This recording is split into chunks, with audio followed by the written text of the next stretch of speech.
Okay, so alam niyo na ating pag-uusapan, Grace that Transform. Ito po ay kung paano po binago ng Diyos ang ating buhay. Biyaya lamang.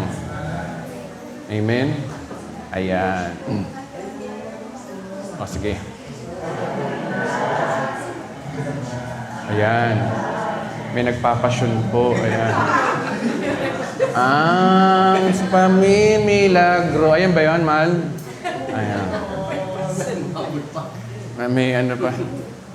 Okay, mga kapatid, welcome po sa Bride of Christ. Ano pa pangalan ng church namin? Ayun. Hindi ko alam eh. Ano daw?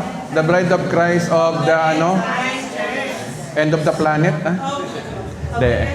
Joke lang.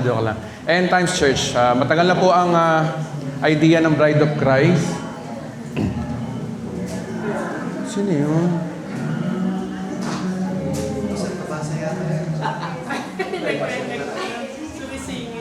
Ayan. Kasi pasyon ngayon. Palaspas. Kaya dapat nagpalaspas din tayo kanina. May ano kanina dyan.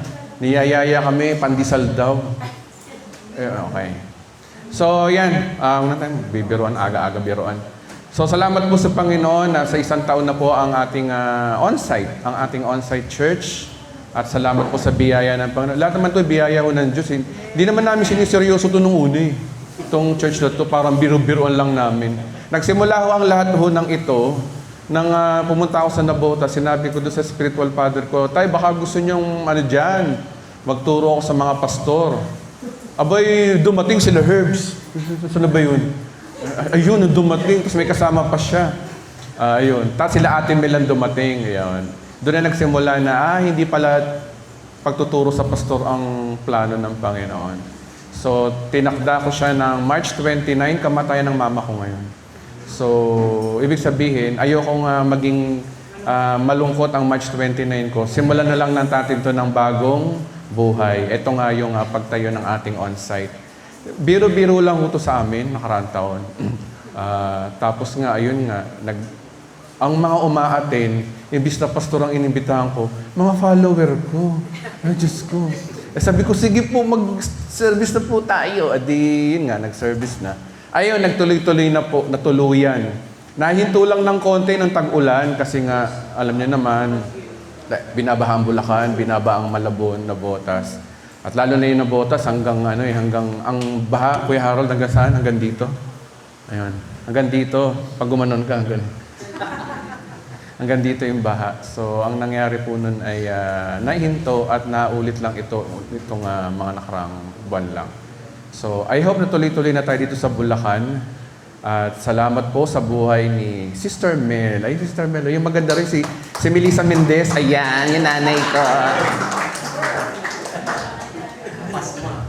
Napasma daw.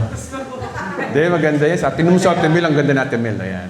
Yan yung sinasabi ko sa inyo sa online, yung nanay ko sa Malinta, nalipat ng Bulacan. Ayun siya. Mayaman po yan, may-ari po yan ng buong Malinta.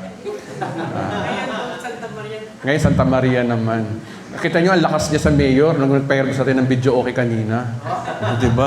Ang lakas niya, no? Grabe yun, ha? Kaya proud ako niya sa nanay kong yan.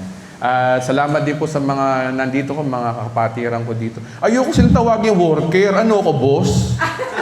Nakakaya sa pastor yung sabi mo, worker yung pamilya ko yung mga yan. Diba? Amen? Sila yung mga firstborn, kumbaga sa mga panganay, parang gano'n. Walang dito, walang bus-bus dito, kahit ako nga dito, nagtatambo rin ako kanina dyan, narinig. Hindi po dapat boss ang pastor, lahat po tayo dito ay iisa lang, tayo yung makasalanan. Ang simbahan na yung ospital, ang Panginoon Diyos, ang tagapaggamot ng ating mga sugat sa ating mga kasalanan, kaya wala pong ipagmamalaki ng sino man. Amen po ba? Amen. Sige na nga, tama na nga yan, mag-aral na tayo. Grace that Transform, ang ating pamagat ng ating pag-aaralan o sa umagang ito. Kung paano ko binago ng Diyos ang buhay po natin. Sino dito napariwara ang buhay na napunta sa Paul Grace? Taas ang kamay. Napariwara. Napariwara. Dalawa lang kami. Ako napariwara. Hindi. Yung isa nagsisinungaling. Yung pastor niya nagsisinungaling napariwara. Hindi po napariwara. Wala naman siguro na parihura ang buhay dito, di ba? Nabago ang buhay. Paano ba nabago ang buhay natin nung napunta tayo sa biyaya? Okay, ito yung pag-uusapan po natin ngayon sa umaga.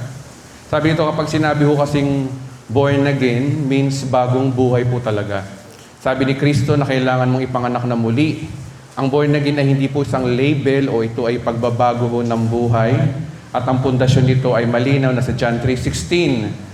Kung babasahin niyo yung context sa pag sinabing paano ba ma-born again, nasa 16 ang verse. Ang sabi ron, for God so loved the world that He gave His only begotten Son, whoever believe in Him, could not or should not perish, but have one, eternal life. Ano yung nagpabuhay sa atin? Yung pananampalataya kay Kristo.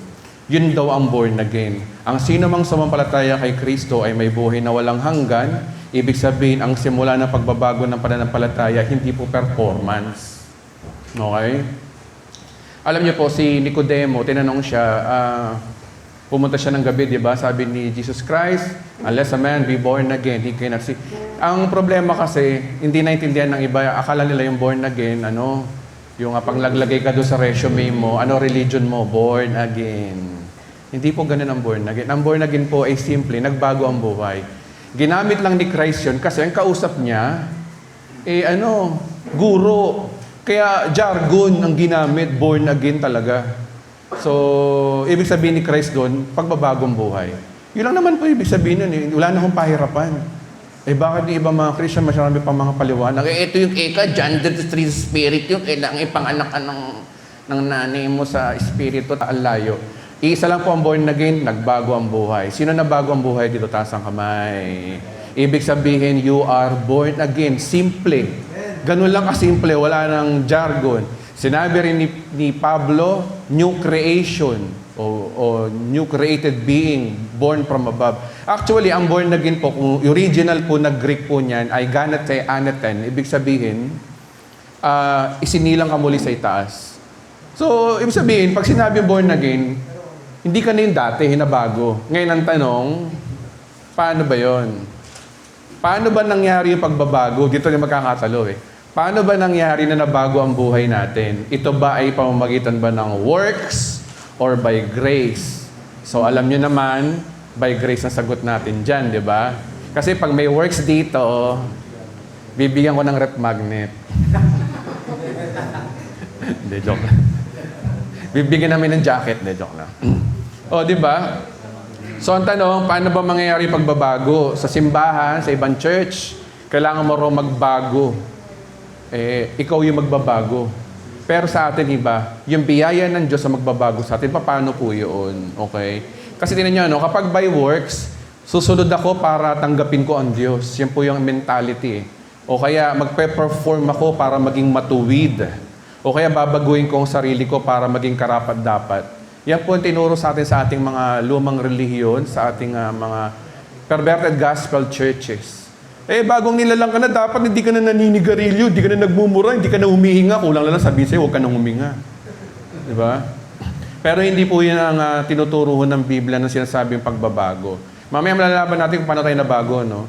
Kaya ano na mangyari kapag by works, ang turo ng simbahan para magbago ka, ibig sabihin, kailangan mo umatin ng church, kailangan mo magbasa ng Bible, kailangan mo mag-devotion araw-araw, kailangan kumanta ka ng This is the Day, 3 times a day, kakanta ka ng Dakitang Katapatan, 2 times a day, tapos ang daming mga pinapagawa. Yun ay by works. Works gospel po yung bagang ganun simbahan. Kailangan na perfect ka sa attendance sa simbahan. Kapag hindi ka na nakaka-attend ng 3 times, ipa-follow up ka nila, ano mangyayari? Nanlalamig ka na, kapatid. O kaya, yung bang by work sa kanila, nakikinig ka lang ng love song, sasabihin, nanlalamig ka na, worldly ka na. Ayan. So, ano nangyayari? Ano nangyayari? Pressure, guilt, takot kang magkamali. Pag nasa simbahan, takot magkamali. Halimbawa, pag hindi ba sa simbahan, kulang na lang, huwag kang babahing, no?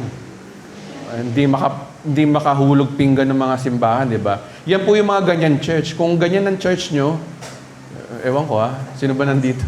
May mga church pa rito, ewan ko lang Alam ko kasi dumadayo-dayo lang kayo rito sana Pero kung ituturing yung pamilya to, salamat.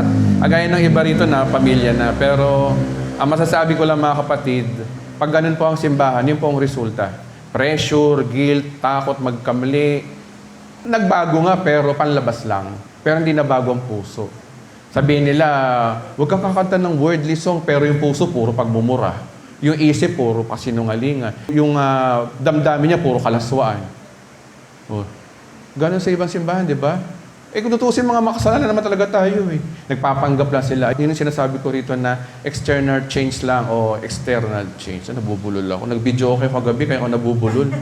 Okay. Ayan. Kasi pastor, manong asikasuhin mo muna yung preaching mo. Ayon sa Ephesians chapter 2 verse 8 to 9, ang kaligtasan daw po ay regalo. Kapag by grace naman po ang pagbabago, ganito po yung mangyari. Ganito ang mentality ng mga Kristiyano nasa grace. Ang kaligtasan po ay regalo. So hindi gawa. At ayon sa Titus chapter 2 verse 11 to 12, ang biyaya mismo ay nagtuturo sa atin ng magbagong buhay. Ayoko na po basahin yung verse kasi alam niyo naman po ito eh. Pero basahin nyo na lang, kuhanin nyo na lang, check nyo sa bahay nyo, baka mali na naman ang turo ko, di ba? Alam nyo, huwag kayong imin na imin sa pastor, ha? Huwag kayong imin, palalo na sa akin, huwag kayong imin na imin. Tingnan nyo mabuti yan, baka mali ang sinuturo ko, ha? So, best practices po yun. Pero I'm confident na nasa Bible po yan, na ang biyaya po ay nagtuturo sa atin ng magbabago ng buhay. Ibig sabihin, ang transformation ay galing sa natanggap mong biyaya. Only by grace alone. At hindi sa pinilit mong effort. Pangalawa, sa gospel po na grace, baligtad ang flow. Hindi ka nagbago para tanggapin, tinanggap ka muna.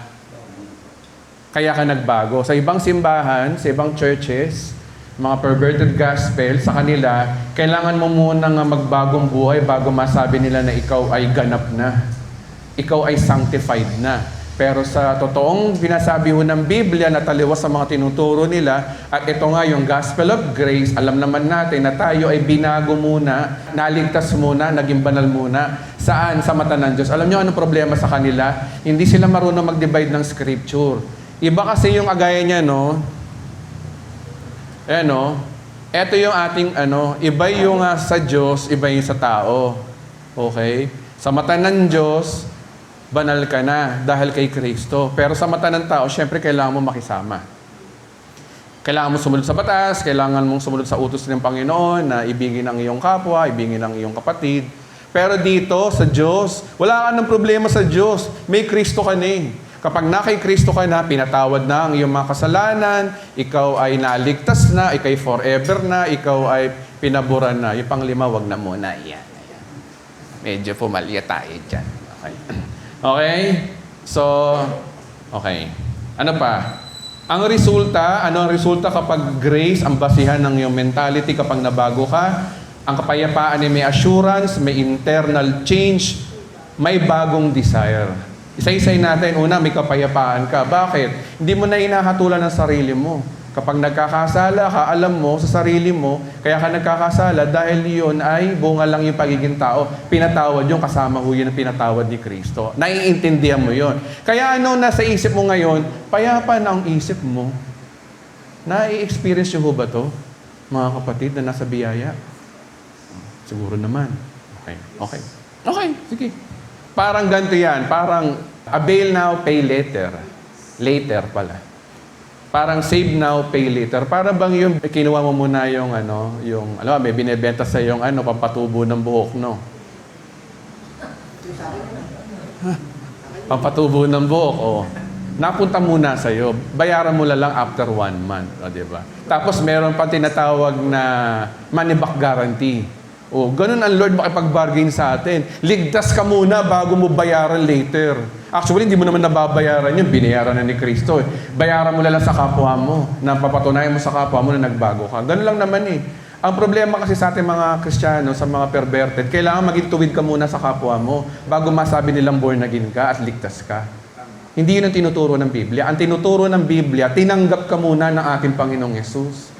Binayaran mo na ang iyong mga kasalanan. At yung pagbabago mo, later na lang yun. Hindi na big deal yun sa Panginoon. Kaya nga lang, big deal naman sa kapwa mo yun. Kasi kung hindi ka magbabago ng ugali, magkakaroon ka ng trouble sa kapwa mo, sa sarili mo. Stress ang buhay mo. Pero hindi rin. Kaya magbabago ka pa rin. Pero hindi dahil sa Diyos. Dito nga yan, Ay, muli.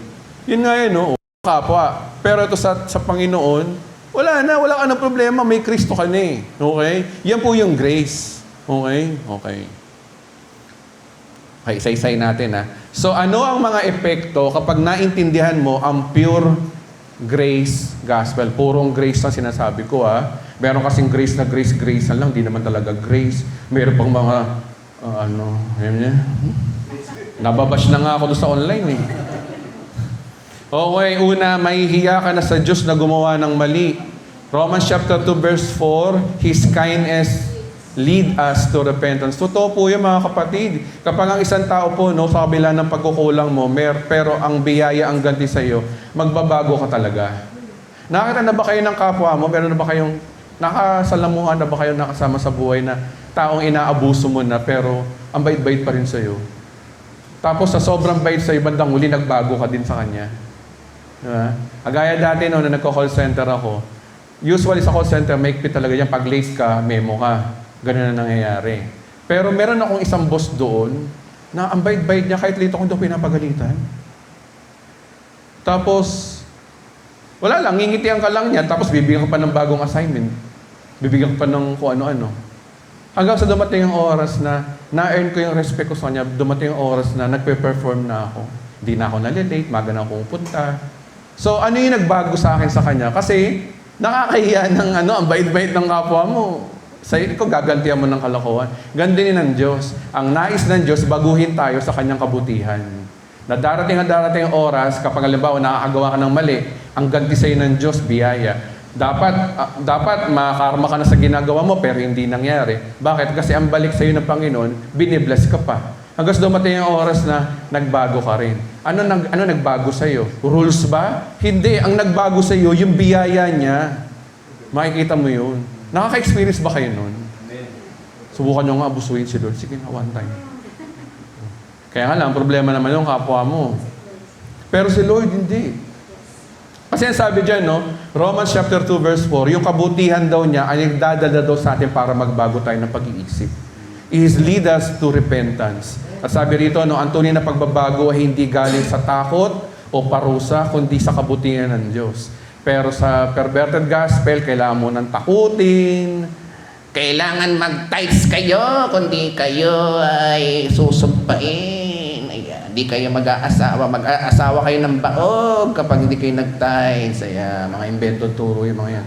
Mag-i-invent, gagawa sila ng mga kung ano-ano mga panakot. Yun ang problema sa ibang simbahan. Pero sa pag nasa biyaya ka, hindi ganun ang drive mo. Ang drive mo ay pagbabago, hindi ka nagiging judgmental. Sige, isa-isay natin Dalawa yung mababago ugali mo, ano pa yung epekto? Kapag nasa biyaya ka na, hindi ka na ba judgmental? Naranasan niyo ba to? Naintindihan mo na ang lahat ng mga tao ay makasalanan at lahat tayo ay kinahabagan lang ng Diyos. So, walang angat, walang mas banal. Tulad ng sinasabi ni Apostol Paul sa Romans 3:23-24, ang lahat po ay nagkasala, walang makakaabot sa kaluwalhatian ng Diyos. Ngunit pinawalan sala tayo ng walang bayad sa pamamagitan ng kanyang biyaya. Totoo naman yung mga kapatid. Tignan nyo, kapag naintindihan mo na kinahabagan ka lang ng Diyos, pag yung nakita mo yung kapwa mo, nagkamali din sa iyo, imbis na gantihan mo, isipin mo lang, pare-paro lang naman tayo makasalanan. O kaya, halimbawa, yung pastor nyo nalaglag, bumagsak. Pastor nyo, Bawa yung pastor nyo ng babae. Diyos ko, masama naman ng lalaki yung pastor. Babae. Bumagsak, nagkasala. Hahatulan niyo yung pastor niyo. Iwanan namin yung pastor na sa perverted ganun. Iwanan namin yung pastor na yan. Bumagsak na pagkakasala, makasalanan na. Pero sila makasalanan din. Diba? Pero pag alam mo na, biyaya lang naman tayo Lahat tayo makasalanan Siyempre, nandun yung magigil ka na, hindi. O hindi ko sinasabi ng bababae ko, ha? Baka na may isipin yung gano'n.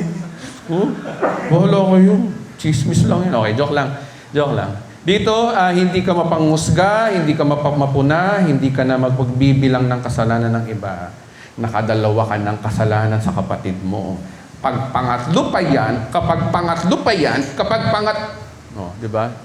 Bibilang tayo ng kasalanan. Iba. Pero kapag halimbawa ang ugali mo ay nasa biyaya na, hindi ka na mapanghusga, hindi ka na palapuna, hindi ka na nagbibilang ng kasalanan ng iba, alam mo na pare-pareho lang tayong tinanggap ng Diyos. Nagiging ganun na ba tayo, mga kapatid? Di honest lang. O minsan, ay, kasala ka. Kaya yan. Ano? Ay. Pero babaguhin tayo ng ganun. Ito yung mga symptom kapag nasa grace ka na eh. Okay. Tapos yung ugali mo, no? Kung ikukumpara mo sa perverted gospel, doon maraming husga, maraming standard, maraming comparison. Eh, yung assistant pastor nyo, wala sa assistant pastor namin. Yung mga ganon. Pero sa biyaya, may awa, may unawa, may pasensya. Kapag nagkamali ang kapatid mo, pastor mo, o kahit sino, hindi ka agad ng husga, maintindihan mo sila. Alam nyo, isa lang ang bagay, kapag nasa biyaya ka, judgmentalism matutunaw sa isip mo. Tunaw talaga yan. Kasi naiintindihan mo na, pareho lang naman nagkakamali eh. Sa halip, ang pipiliin mo, anuhin mo, i-encourage mo yung kapatid mo. Di ba? Okay, ano pa ba yung mga symptom? Eto malapit sa lahat. Environment ng church, mababago. Baligtad. Tingnan niyo ha. Kapag perverted gospel ang umiiral, ang simbahan ay nagiging judgmental, puno ng rules. Performance-based, may banalan system. Sample lang ko kayo. Kapag ang simbahan ay puno ng rules, halimbawa, agaya niya, kagabi, nabibidyo okay kami. Sasabihin ng pastor, hindi kayo dapat ganyan. Kaya kayo. Totoo naman nakakaya, pero yung sasabihin mo na hindi nakakalugod sa Diyos, ibang usapan na yun. Oo, nakakaya sa kapitbahay. Totoo yun. Pero, yung sasabihin mo na idadamay mo yung Diyos, hindi nalulugod ang Diyos sa inyo, magsisi na kayo, yung iba na yan. Yun ang perverted gospel. That's not true. Ang Diyos hindi po ganun. Ang Diyos sa bagong tipan, kapag nahay Kristo ka na, hindi na siya nakikialam sa mga... kagabi nga pinag-usapan namin ni Ate Mel kagabi ba yung kanina? Oo, kasi maalat yung kinakain ko, kaya naalala ko si Ate Mel. Kasi kumakain kami ng daing kanina dyan. Ang sabi niya, ang Diyos kasi kagaya ng magulang na yung bata, nai-enjoy niya, syempre, hayaan niya maglikot dyan, hayaan niyang maglaro dyan. Bilang magulang, syempre, matutuwa ang magulang, nai-enjoy ba? Kasi ang problema sa mga turo na ibang mga simbahan, nalulugod lang daw ang Diyos kapag nagpe-prayer meeting kayo, kapag nagbabasa kayo ng Bible, kapag sabay kayo nananalangin, kapag nagbibidyo kayo, dapat ang kanta nyo, gospel song. Diyos ko, nagbidyo okay pa kayo. Simbahan na nga, gospel, pati ba naman doon sa may video okay? Kagaya na meron kaming ganun banding namin, simbahan. Di labas kami, pare. Video okay. Wag daw worldly song, Christian. Kakanta-kanta siya ng Christian song. Nilangaw siya, nilayasan siya ng mga kabataan. Pero mo panahon ng banding, kakanta ka ng gospel song sa banding. Di ba? Kasi ang problema, performance-based. Akala kasi nila, nalulugod ang Diyos lagi. At hindi nalulugod ang Diyos kapag kumakanta ka ng ganito. At hindi nalulugod ang Diyos kapag umiinom ka. Di ba? Pero kapag nasa grace ka, alam mo, nasa biyaya ng Panginoon, malaya na tayo. At biblical naman po yun. Galatians chapter 5 verse 1, tayo pinalaya na ni Kristo. Hindi na tayo dapat pang nag-alala sa ating mga gawa. At sinabi rin sa John chapter 8 verse 1. Puro Bible verse sinasabi ko Hindi na tayo hahatulan pa sa ating mga ginagawa. Pag na kay Kristo ko pero pag wala kay Kristo, yari ko. Tingnan natin kung saan pupulutin. Okay, yun lang benefit sa mga na kay Kristo na. Kapag maintindihan mo ang biyaya, nawawala yung condemnation, nawawala ang pressure sa simbahan, nawawala ang pagpapakitang tao. Sa perverted gospel, karamihan dyan, kaplastikan. Pati speaking of tongues sila, plastic. Ay. Magagano kunwari. Titiwati-wati. Honda Civic, Bubuga, Suzuki, Yamaha. Wala na, hindi na kayo maluloko ng mga ganyan turo. Emosyon lang yun Pero kaplastikan yun. Biro mo na magka-camping, puspos na puspos pag uwi. Puspos na puspos sila. After few days, wala na. Bakit? Nawawala bang Holy Spirit? Hindi. Emosyon. Emosyon lang naman yun Yung mga payak-iyak, paano-ano. Emosyon lang yun. Huwag kayo maniniwala doon. Subok ko na ng panahon yun. Diyos ko. Alam mo mga Pilipino kasi problema sa atin, madrama tayo. Kakapanood natin ng mga Pilipino telenovela. Yung lagi may sampalan. Sinampal si Nora, sinampal ni Vilma. Sino nakakaalala nun? Ay, alam, ano edad niya? Nung sinampal ni Catherine si Andrea po. Oy, sino yun? Sino kapanahonan yun? Oh, mga millennial ngayon yun. Ay, ano pala, Gen Z. Di ba? Masyado tayo madrama eh. Kapapanood natin ng mga telenovela, kaya pagdating doon, tapos eto pa, no? Kapapanood natin ng telenovela, laging isip natin, kapag mayaman, walang iya. Kapag mahirap, inaapi, mabuti. Kaya din mo yung psychological sa ating mga guys, ano yun? Yung ganong mga pelikula. Ano yun? Mind conditioning sa atin yun para mga Pilipino manatiling tanga. Ay, ito pala. Na-record. Sorry. Hindi, ano masama doon? Mananatili tayong mangmang. Colonialism yung ginawa sa atin ng mga pelikulang ganyan eh. Manood na lang kayo ng mga Japanese, Korean, mas malalim, mas maganda, may matututunan pa kayo. Kasi mga ganun Pilipino, puro kadramahan. Alam niyo yung Voltes 5 na paborito ko ng bata? Sila Jamie tsaka si Steve. Di ba magkakaibigan yun, yung cartoon? Aba, nung telenovela niya, naging magjowa. Diyos ko. Nasira yung childhood memory ko noon.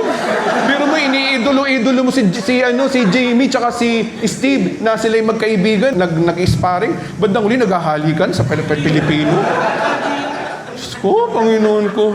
Kaya yan ang problema. Kaya pagdating sa simbahan, nadadala yung kadramahan. Di ba nakikita niyo psychological? Hindi yun ganun ang church. Ang church po ay totoo. Pag sinabing makasalanan ka, pakita mo. Kung naiinis ka, pakita mo. Dito sa simbahan na to, kung naiinis kayo, pakita nyo. Unawain namin kayo. Aalamin natin, di ba? Hindi yung nagpaplastikan tayo dito. Bakit? Kaya lang naman kasi nagkakaroon ng plastikan sa simbahan. Bakit? Kasi nga, isa lang. By works kasi ang gospel. Pero kung by grace ang gospel, mawawala drama. Mawawala yung kaartehan natin. Lalabas yung totoo natin. At kapag lumabas man yung totoo, no condemnation. Ano nangyayari kapag lumalabas yung totoo? Healing. Yun nangyayari, di ba, Pastor? Pag nagpakatotoo ka, wala nagja-judge sa iyo, healing. Pero pag sa simbahan ng mga perverted, magpakatotoo ka, judge ka. Ano sa resulta? Sugat pa rin. Di ba? Yun po yung pagkakaiba kapag ang simbahan ay puno ng grace, nababago yung environment mula sa pastor hanggang sa mga kasama sa simbahan. Okay? Ito pa. Ba't ko ba nalagay ito? Nagbabago ang preaching ng mga pastor. Kala ko tapos na doon. Kapag nasa works-based gospel, ang preaching ay puno ng pressure. Kailangan mong patunayan sa sarili mo. Ayan nga yung numero 1 na mumulpito yung pastor. Biro mo, sa buong preaching mo, kulang na lang siya yung itukoy mo, i-drop na yun mo. Ikaw yun eh. Ikaw yung di nagbayad ng lugaw sa restaurant. Kung kanina pa pinapadaan. Kung kanina palagkad hangin. Bakit? Kasi by works. Works kasi ang gospel. Pabutihan, pagpabanalan. Alam niyo mga kapatid, hindi ko naman sinasabing hindi tayo maging banal. Pero kung yan ay isisingit mo para ipatunayan mo sa Diyos, ayun ang tinatawag na false gospel. Alam niyo mga kapatid, tinuturo ko pa rin maging banal pa rin tayo sa mata ng tao. Kailangan yun. Kundi wala, sira ang relationship mo sa kapwa mo. Wala kang peace of mind. Pero kapag halimbawang ikaw ay nabubuhay ka na okay na sa Diyos to, wala na to, payapa na ang buhay ko. Tapos yung mga kapatid mo, pareho kayo na iniisip, ay payapa ang church. And I do believe tong simbahang ito ganun. Di kami nangunghusga rito. Welcome po yung mga makasalanan dito. Welcome bakla tomboy dito. Huh? Kahit ano kasarian mo, pwede rito. Ibang simbahan, bawal eh. Di ba? Kahit may magsonglid dito na bakla, ano pakialam ko. Bakit? Ano pagkakaiba ng bakla sa ikaw? Ikaw nanghusga ka, yung bakla, pumapatol sa bakla, para kayo nagkakasala. Ano pagkakaiba nyo? Pare-pare lang tayo makasalanan. Di ba? Ayan, ako baka mabash naman. Okay, game. Kaya pero kapag nasa grace gospel, hindi ka na hinahanapan ng perfection, hindi ka na minomonitor para husgahan ng pastor, at di ka na kinokondena. Naiintindihan nila ng lahat ng may nasa biyaya lang po tayo. So pag ang pastor po talaga naiintindihan ng grace, agaya kanina, hindi worker ang tingin ng pastor. Ang tingin ng pastor dyan, kapatid. Pero simbahan, emperor ang pastor, no? May ano pa, may mga bago umentrance yung pastor, may pausok pa, no? Tantarara! Si Pastor Edwin. Nasa isip ko yung apelido, hindi ko nabanggit. Oh, di ba? Next, ang pastor ay hindi nagpapatama. Ito yung sinabi ko kanina. Hindi nagko-condemn, kundi nagpapaliwanag sa ginawa ni Kristo. Ang preaching lagi tuwing linggo, yung gawa ni Kristo. Gawa ni Kristo. Gawa ni Kristo. Ito yung ginawa niya sa inyo. Makasalanan kayo, pinatawad kayo ni Kristo. Para kayo mabago. Puro ganun ang message, puro biyaya, biyaya, biyaya. Hindi yung, ito yung gagawin mo, kung hindi nalulugod ang Diyos sa'yo. Wala na nga atin. Wala nang papasa. Kaya tinan nyo, hindi nyo ba napapansin na nasa perverted gospel tayo? Kahit anong dali nyo sa simbahan yung mga kamag-anak ng believer, hindi nyo madala-dala. Bakit? Kasi alam nilang sesermonan sila doon sa simbahan. Magsesermon yung pastor. Biro mo sa ka ba nakakita nun? Sa bahay nga, sinesermonan ka na ng nanay mo. Pati ba naman sa simbahan, dadalhin ka para sermonan ng pastor. Ano klaseng buhay yan? Ang pastor dapat nagtuturo, hindi naninermon. Ito maling kultura ng simbahan. Dapat ang pastor may sermon. Hindi dapat naninermon ng pastor. Kasi dapat ang pastor sinesermonan din. Kasi pare-paro tayong makasalanan. Ang ginagawa dapat ng pastor, nagtuturo ng gospel. Yung gamot sa kasalanan. Diba? Hindi yung babarahin mo yung kasalanan. Pilay na nga yung tupa, pipilayin mo pa. Ang gamot dyan, dapat gamot. Ano yung gamot? Yung biyaya ng Panginoon. Yan yung gospel of grace. Yun dapat ang tinuturo. Grace ang binigay sa'yo, grace din ang ibawi mo sa kapwa mo. Yun po yung tinuturo ng church. Okay? So, anong resulta kapag nabago ka, nabago ang church, at nabago ang naririnig mong preaching? Ano yung resulta nito? Kapag nabago ka, nabago yung simbahan natinan mo, tapos nabago rin yung mga preaching na naiintindihan mo, natinan mo. Ano yun? Eto po yun.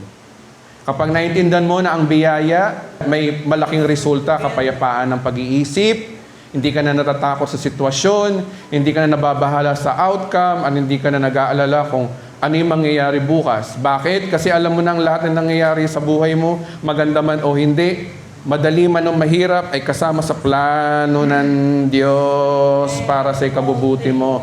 Ayon sa Romans 8:28, lahat naiintindihan mo na ano man ang nangyari. Halimbawa, meron kang kapatid mo sa simbahan na nainsulto ka. Alam mo na hindi mo siya sisisihin. Hindi mo sisisihin ang sarili mo. Hindi mo sisisihin kahit sino. Naintindihan mo na, niloob ng Diyos sa akin to kasi may tinuturo ang Panginoon sa akin para magpasensya ako, umunawa ako ng kapatid, para umibig. Hindi maglalagay ang Diyos sa iyo ng mga bagay na hindi ka ibig-ibig para turuan tayo umibig. Kasi utos niya yun eh. Utos niya yun, di ba sabi, kung kayo'y mga alagad ko, mag-ibigan kayo. Paano supply ng Diyos doon? Magdadala siya sa iyo ng mga bagay na hindi ka ibig-ibig. Ganun talaga. Ano resulta? Matututo ka magmahal ng walang kondisyon. Mahirap kasi yung yung mamali mo lang yung kabarkada mo, kaibigan mo, kapag kasundo mo. Paano pag di mo kasundo? Diba? Doon tayo dinadala ng Panginoon. Hindi tayo exempted sa ganung pagtuturo. Kasi para sa ikabubuti daw natin yun. Kasi kapag marunong ka ng makisama, marunong ka makibagay, sino magbe-benefit? Di ba ikaw din? Hindi ang Diyos. Pag nabago yung ugali mo sa kapwa mo, marunong kang makisama, payapa ang paligid mo. Train na yung sarili mo sa may mga toyo minsan, may mga kasama mo saltik, may mga bigla lang mabibwisit, biglang tatawa, biglang iiyak na kasama mo, sanay ka na doon. Alam mo na kung paano hilutin. Payapa ang buhay. Kasi ang reality ng buhay, may ganun talagang tao. Diba? Kaya matututo ka talagang umibig. At naiintindihan mo na lahat daw yun ay kabubuti daw natin. Pangalawa, kahit ang mga tao sa paligid mo, maayos man o mahirap, pakisamahan, natatanggap mo. Hindi dahil sa okay ang lahat, kundi dahil alam mo na may purpose ang lahat. Hindi ka na reactive, panatag ka na. Yun yung epekto po nun kapag halimbawang ganun po yung nangyari sa grace, ang ating mga bago yung nabuhay natin, nabago yung puso natin, nabago yung simbahan natin, nabago yung preaching. Ngayon yun po yung mga epekto. Sumunod, at ito yung nagiging malinaw sa 2 Corinthians 5:17. Ano sabi raw doon? Kapag ang sino daw nakipag-isa kay Kristo, isa ng bagong nilalang. Wala nang dating pagkatao, siya'y bago na. Kapag ba sinabi yung bagong nilalang, magiging alien ka ba? Yung ba ibig sabihin?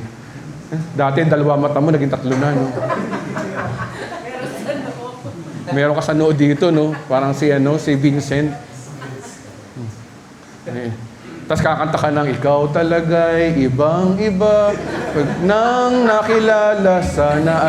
Kaya pala ibang-iba kasi 3 mata. Kakakanta namin ng video okay kung ano nakakanta ko sa inyo. Oh. Ano ba yung bagong nilalang dito? Oh. Okay, ito. Okay, bagong nilalang muna tayo. Pag sinabi yung bagong nilalang, sa mata ng Diyos, bagong nilalang ka na. Hindi sa mata ng tao. Of course, sa mata ng tao, hindi ka bagong nilalang kasi nagkakamali ka pa rin. Ang sinasabi sa 2 Corinthians 5:17, hindi para magbago ka, kundi sa mata ng Diyos na bago ka. Kasi bakit? Si Kristo yung nakita sa iyo. Maliwanag yun. 2 Corinthians chapter 5 verse 21, nung si Kristo ay napako sa krus, yung kasalanan natin napunta sa Kanya, naigawan sa Kanya, at yung kabanalan niya nailipat sa atin. Kaya ang tingin sa atin ng Diyos ngayon ay kalugod-lugod tayo sa mata ng Diyos dahil kanino? Dahil kay Jesus. Ang tanong, ikaw pa ba yun o hindi na? Hindi na. Kaya nasabi diyan, isa ka ng bagong nilalang. Wala na daw yun dating pagkatao. Siya'y bago na. Ano yung kondisyon? Ang sino man daw makipag-isa kay Kristo Jesus. Ito yung verse na yun. Sa mata ng Diyos, bagong nilalang ka na. Hindi sinasabi diyan na kapag bago ka na nilalang, dapat magbago ka na. Hindi sa pagbabago. Hindi ko yung magbabago. Ang tingin sa iyo ng Diyos, nagbago. Amen. Amen. Ngayon ang tanong, pag hindi ka naman nagbago ng ugali, unti-unti yun. Doon na yung process natin ng pagbabago sa kapwa.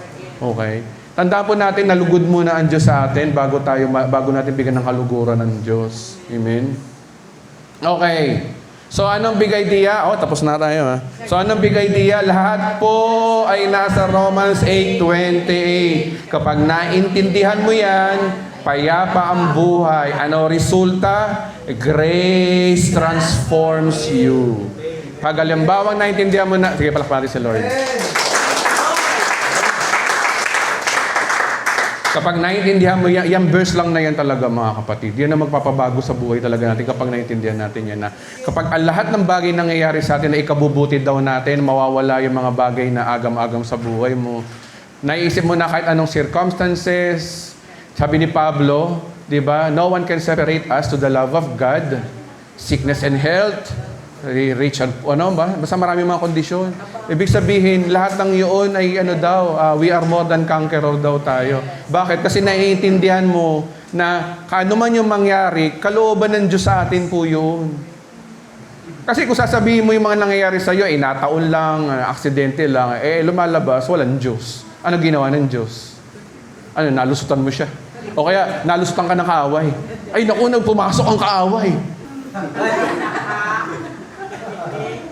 Yan ang turo sa perverted di ba? Ang point kasi nun mga kapatid, sa perverted kasi, kapag halimbawa hindi ka marunong umintindi ng sitwasyon, wala, puro struggle ka talaga. Pero pag naiintindihan mo, Romans 8:28, naiintindihan mo na lahat na nangyayari sa iyo, ikabubuti mo raw. Kahit pangit yung nangyayari. Tapos, masasala mo na yung mga turo ng pastor. Pag alam mo na ang lahat ng bagay nakatakda ng mangyari, kasi alam mo bakit, hindi mo pwedeng kontrolin ng Diyos. You cannot control God. Okay? Unless He permit. Sabi sa 1 John chapter 5 verse 14, lahat ng bagay ihilingin natin ay bibigay ng Diyos. Pero ayon daw sa ayon sa kanyang kalooban. So, ibig sabihin, sino pa rin masusunod? Ang Diyos. Ang maganda lang sa Diyos, kahit na siyang nasusunod, may pangako siya. Ayan yung verse na yan. Alam mo, ano man daw yung nangyayari sa buhay natin, ikabubuti daw natin, kaya panghawakan po natin yun. Amen po ba? Relax lang tayo kapag meron tayong mga sitwasyon na parang mahirap unawain. Relax lang, ikabubuti daw natin yan, malalaman din natin sa huli. Okay? Kaya nga sabi ko sa inyo kanina, sino na pariwara ang buhay dito na napunta sa grace, taas ang kamay. Hindi na ako magsisinungaling. So lahat po tayo napabuti ang buhay. So yan po ang ating mensahe ngayon. Tandaan po natin, ang nagpabago sa buhay po natin ay isang bagay lang. Naunawain natin ng lahat ng bagay ay kalooban ng Diyos para sa ikabubuti natin. So maraming salamat po sa inyong pakikinig.